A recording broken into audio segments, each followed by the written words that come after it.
After killing 2 American citizens in Minneapolis within just 3 weeks, the Trump administration has apparently realized that this is not playing well for them and they need to do something. So somebody's gonna have to lose their job. Some heads are gonna have to roll, and one is actually already rolling. So one person's being sidelined. We'll get to that in just a sec.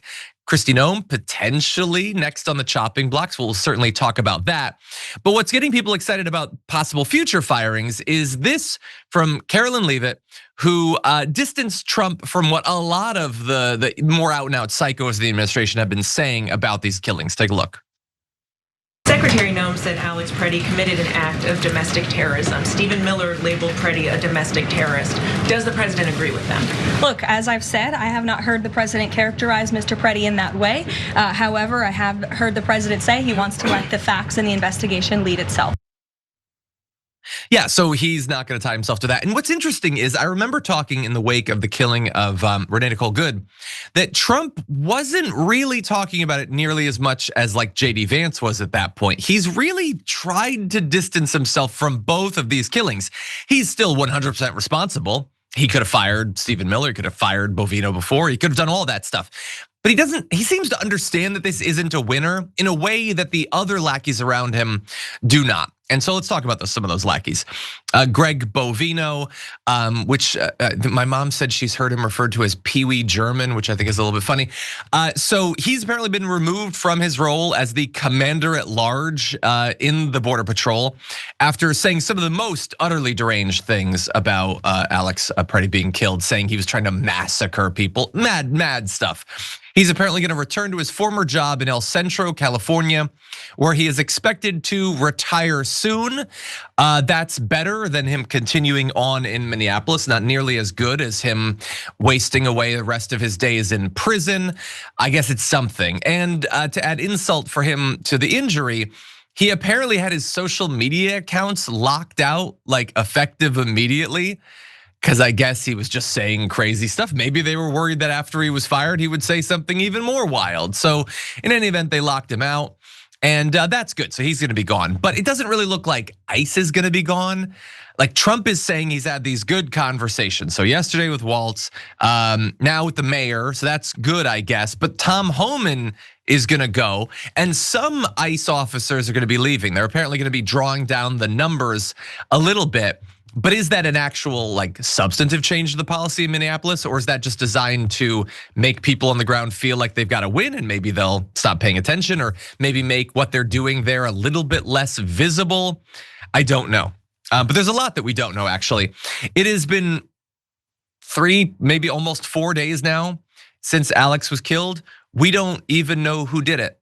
We don't know who the agents are who killed him. We do know that apparently they hadn't even been suspended. They just went and I guess worked in a different part of Minneapolis, which is again, not how you deal with any of this in other circumstances. But it is wild how much we don't know about what actually happened this weekend, who's actually responsible, and what's gonna happen from here. But Elliot, I'm throwing a lot out there. What do you make of at least Bovino being fired? Does that make you feel much better about the situation?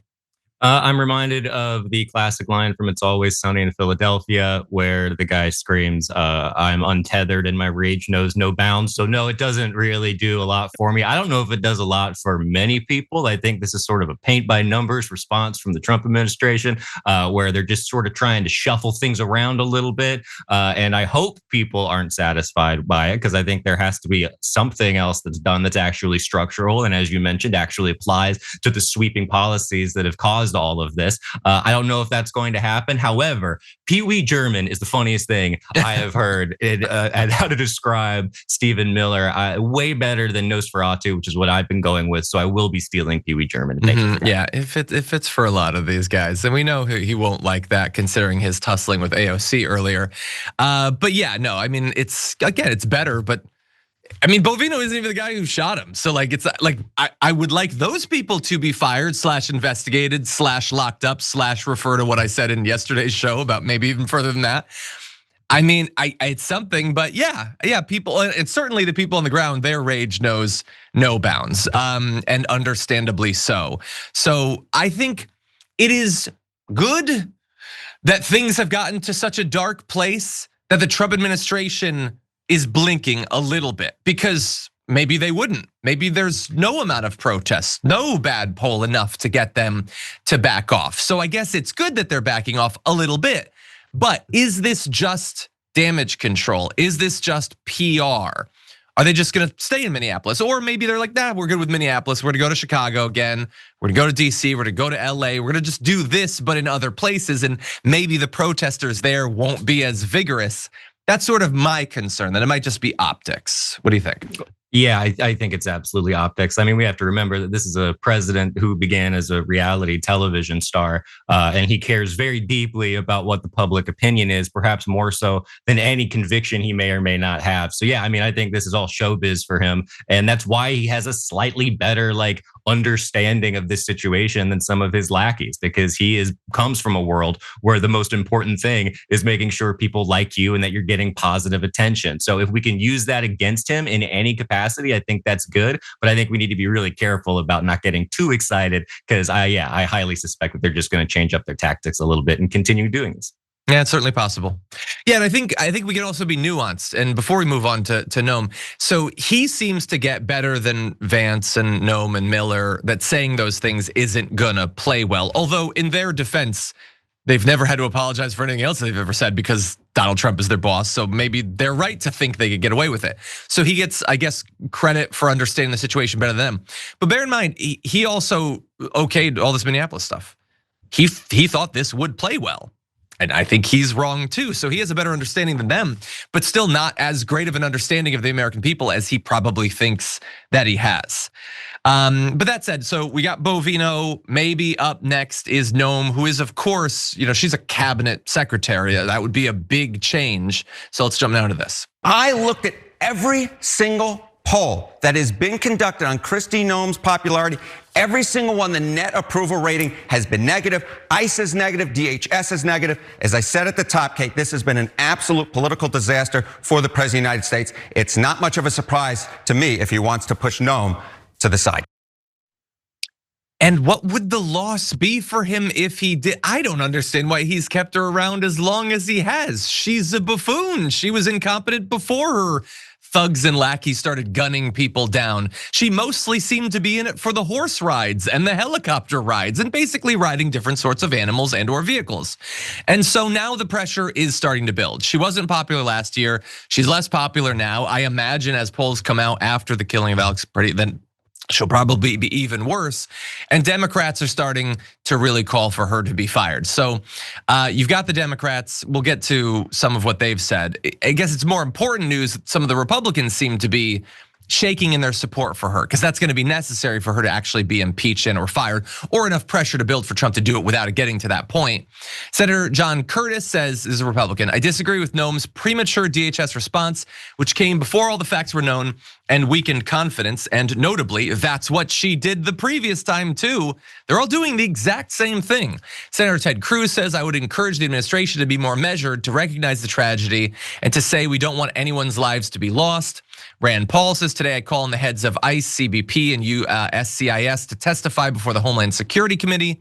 Senator Todd Young said, I support a full and transparent investigation of the tragic event in Minneapolis. And importantly, you might have heard that they're actually coordinating with the locals on some kind of investigation of this one, which they did not do the previous time.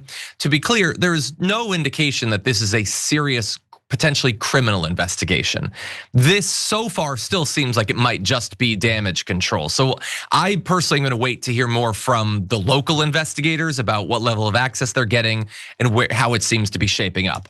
But as of right now, you also have John Fetterman calling for her to be fired, and he had said some things incredibly deferential to ICE in the past couple of weeks. So he seems to have moved on, at least from Noem. Elizabeth Warren is calling for it too.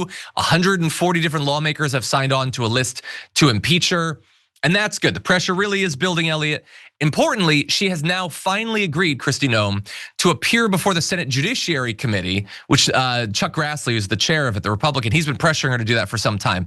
And the appearance would not be specifically about this, but obviously once you're there, these questions can potentially come up.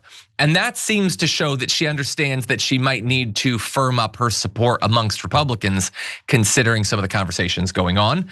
I would love to see her fired, not only because of the terrible things that she has said and done, but also justice for cricket, always and forever. And also, it's an important position being the Secretary of DHS. She's not up to the task. I kind of feel like we should have someone who understands the job. What do you think? Yeah, I mean, I think she's an abject moron. And I think one of the reasons that she's in the position she is because she was clever enough to get the required Mar-a-Lago face, which I'm pretty sure at this point in Trump's age, he can't really tell people apart when they have that face. So it just sort of gets lumped into one singular person where he goes, I like who you are. He probably couldn't pick her out of a lineup if he needed to. So yeah, I mean, if she ends up going in front and has to answer questions, great. Like you were saying, I still don't think it's good enough. I think that this is someone who has made her entire career placating to her base over and over again. The fact that it happens to be backfiring a little bit is kind of refreshing. But I mean, my main concern right here is that the pressure will get let off. I'm glad to see the pressure, but it's like I've been burned too many times. And like I just want this to continue to mount and mount until they just implode, basically. That's my like pie in the sky dream. Yeah, we'll see. It is very hard to maintain this sort of organized, resistance. Obviously, in 2020, we did see it across many cities, across many states, 4 months. It's possible we could see the beginnings of that right now. It's very cold out there. Obviously, it's hard to do this sort of activism, but people have been awesome, very brave, very steadfast in light of the circumstances. So I hope that they keep going. Look, realistically, there's a dark aspect to it. If ICE isn't leaving, there's no reason to believe that there won't be another shooting like this. So, yep. I mean, I don't want that. Obviously, you would hope that the administration wouldn't want it, but we can't seem to go more than a week and a half without something like this happening. So it's possible that will spur even more organizing against them. And even if in terms of like overall like opposition to this administration, maybe at some point the ICE stuff will back down. Maybe they'll do a good job of hiding what they're doing a little bit. There's still a lot of stuff out there that's a major problem with this administration. They've only given the 1% of the Epstein files. People's ire might raise on that. There's obviously the economic stuff, which we'll talk about later on the show. There's obviously a lot going on.